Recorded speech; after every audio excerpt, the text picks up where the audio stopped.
Ironically, however, the very innovations that are making possible dramatic improvements in human well-being are also creating new problems which raise the specter of an alarming and possibly catastrophic disaster to the biosphere we live in. And herein lies the dilemma that we all face. Let me illustrate. Improved public health has caused the world's infant mortality rate to decline by 60% over the last 40 years. In the same period, the world's average life expectancy has increased from 46 years in 1950s to 63 years today. This is a development which, as individuals, we can only applaud.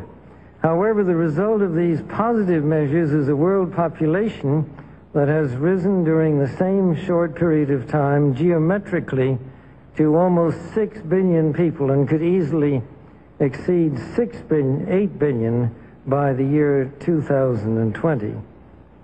The negative impact of population growth on all of our planetary ecosystems is becoming appallingly evident. The rapid growing exploitation of the world's supply of energy and water is a matter of deep concern, and the toxic byproducts of widespread industrialization have increased atmospheric pollution to dangerous levels. Unless nations will agree to work together to tackle these cross-border challenges posed by population growth, overconsumption of resources, and environmental degradation, the prospects for a decent life on our planet will be threatened. The recent UN meeting in Cairo is appropriately focused on one of these key issues, population growth. But the controversies which have erupted at the conference illustrate the problem of coming to grips with issues that are deeply divisive and which have a profound moral dimension. The United Nations can and should play an essential role in helping the world find a satisfactory way of stabilizing world population and stimulating economic development in a manner that is sensitive to religious and moral considerations.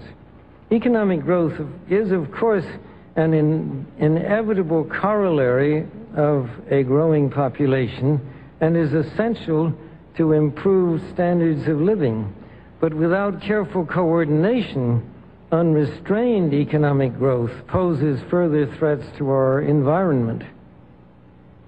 This was a major subject of discussion at the conference in Rio de Janeiro on the environment 2 years ago.